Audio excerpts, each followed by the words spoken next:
और हम देख रहे हैं अनादिकाल से तुम बहते रहे हो, ये कर्म की धारा में बहते जा रहे हो।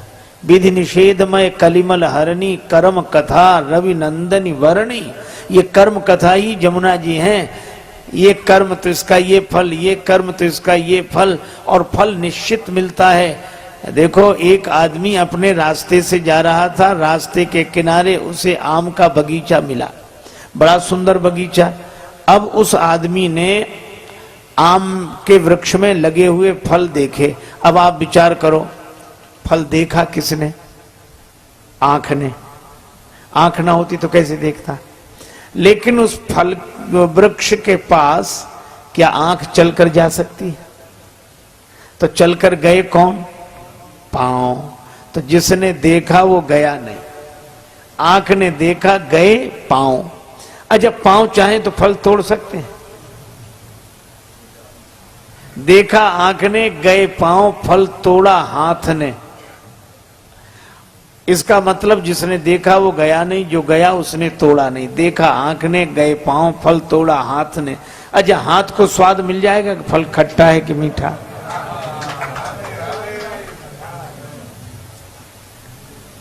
हाथ को तो स्वाद नहीं मिलेगा।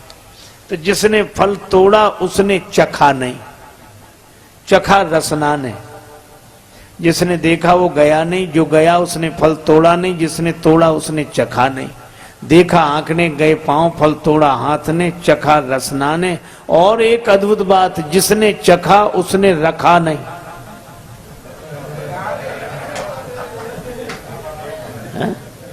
जिसने चखा उसने रखा नहीं। चखा रसना ने, रखा पेट ने। इतने में बगीचे का माली आया और चोरी से फल तोड़कर खाते हुए देखा। दबे पांव डंडा लेकर पीछे से आया और उसने पीठ में 2-4 डंडे जमा दिए। अब बताओ इस पीठ का न लेना न देना। पीठ न लेने में न देने में। फल देखा आंख ने, गए पांव, तोड़ा हाथ ने, चखा रसना ने, रखा पेट ने और पिटे पीठ। यह बात तो समझ में नहीं आती भाई। पिटे पीठ। एक महात्मा से किसी ने यह कहानी सुनाई। महात्मा बोले इस कहानी में ही तुम्हारा उत्तर है। कैसे? बोले थोड़ा सा आगे बढ़ो। पीठ में डंडे की चोट लगी तो दर्द हुआ? हाँ हुआ। तो रोया कौन?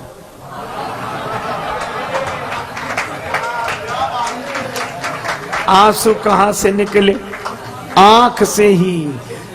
तो चाहे जितने चक्कर के बाद मिले, फल उसी को मिलेगा जिसका गुनाह है।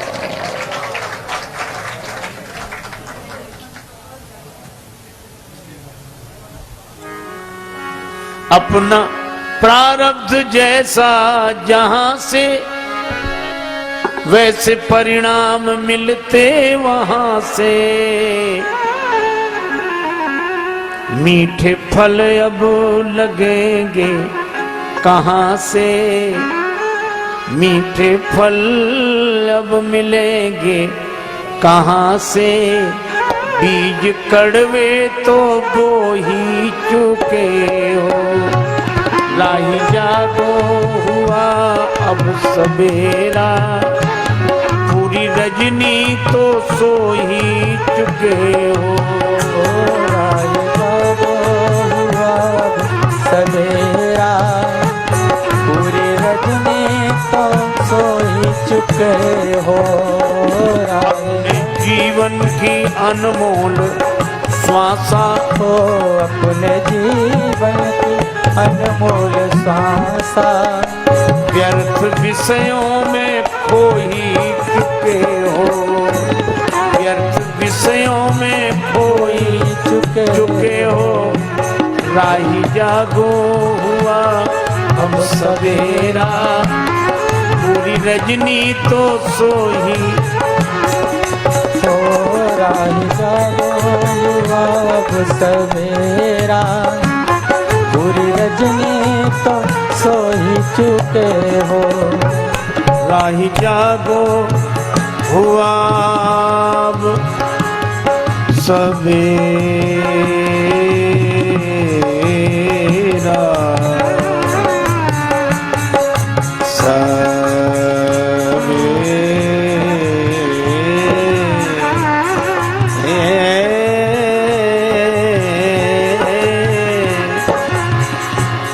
राही जागो हुआ अब सवेरा, पूरी रजनी तो सो ही चुके हो। राही जागो हुआ अब सवेरा, पूरी रजनी तो सो ही चुके हो। राही जागो मांगता ही रहा भोग भिक्षा, पूरी हुई ना कभी मन की इच्छा। पूरी हुई ना कभी मन की इच्छा। भूल कर संत सदगुरु की शिक्षा, भूल कर संत सदगुरु की इच्छा। सैकड़ों बार रो ही चुके हो। सैकड़ों बार रो ही चुके हो। राही जागो हुआ अब सवेरा, पूरी रजनी तो सो ही चुके हो। राही जागो हुआ अब सवेरा, पूरी रजनी तो सो ही चुके हो।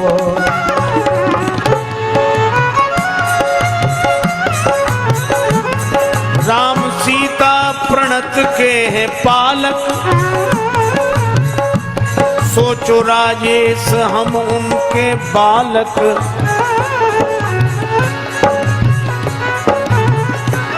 बन के बेकार, बन के बेकार, बन के बेकार, बन के बेकार दुनिया में मालिक। बन के बेकार दुनिया में मालिक। व्यर्थ का बोझ ढो ही चुके हो। बन के बेकार काहे के मालिक। व्यर्थ का बोझ ढो ही चुके हो।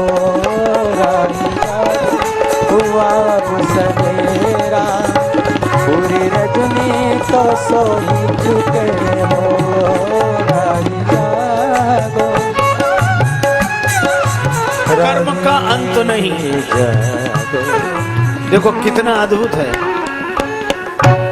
कामना, कामना से कर्म, कर्म से फल। न कभी कामना रुकती है, न कभी कर्म रुकता है, न कभी फल रुकता है।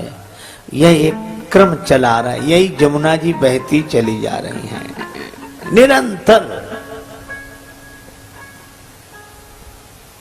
और जिसका कर्म उसी को फल मिलेगा। अच्छा देखो, 1000 गौएं हो तो आप अपनी गाय को मुश्किल से पहचान पाएंगे। 1000 गायें, और आप उन गौओं के बछड़ों को छोड़ दो तो बछड़ा उन 1000 गौओं में अपनी मां के पास पहुंच जाएगा। तो जैसे बछड़ा उन 1000 गौओं में अपनी मां को पहचानता है, इसी तरह आपका प्रारब्ध आपके कर्म को पहचानता है। निश्चित कर्म गति टारे ना ही टरिए।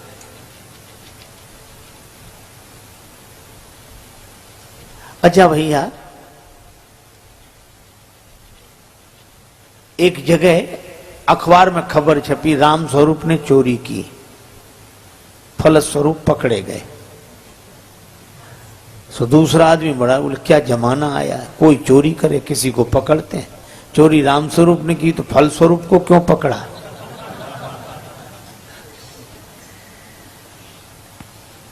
तो जैसे वो फलस्वरूप का अर्थ नहीं समझ पा रहा था, इसी तरह हम समझ भले ही न पाए,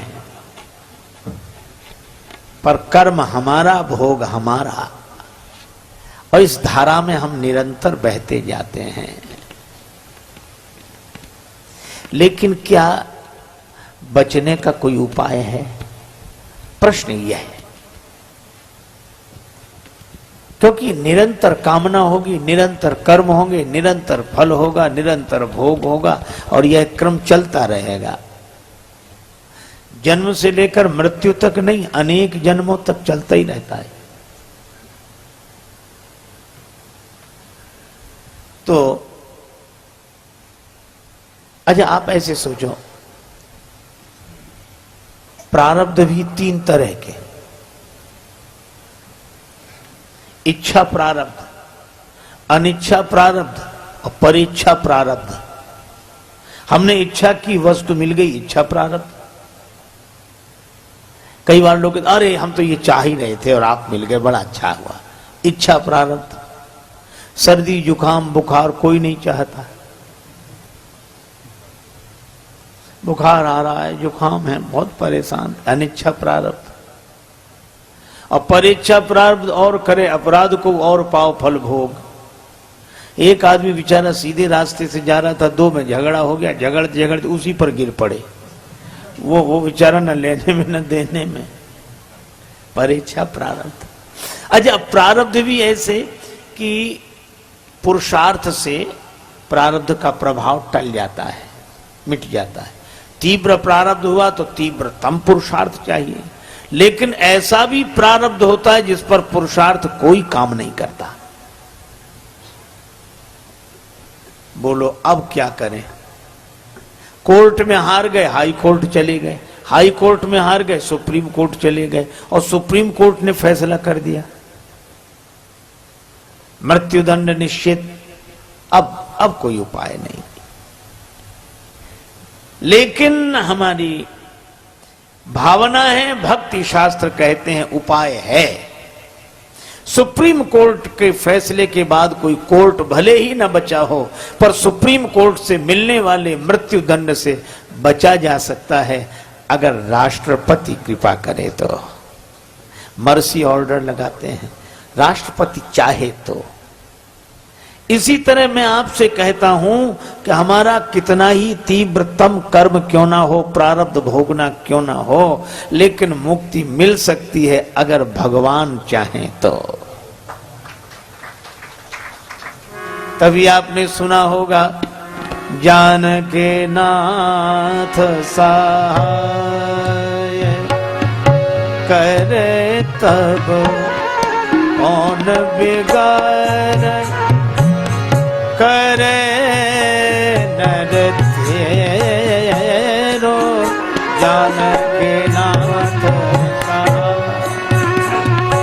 करे जब कौन बिगाड़ करे नर तेरो। जानके नाथ इसमें नवग्रहों का वर्णन है। सूरज मंगल सोम प्रभु सुत बुध यरु गुरु वरदायक तेरो। राहु केतु की नाही गम्यता संग शनिश्चर होत सबे नाथ करे जब जानके नाथ करे जब जानके नाथ कौन बिगाड़ करे नर तेरो। जानकी नाथ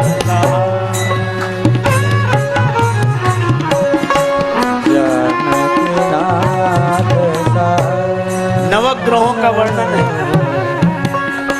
श्री तुलसीदास जी कहते हैं, नवग्रह प्रतिकूल हो जाएं, परवाह मत करो।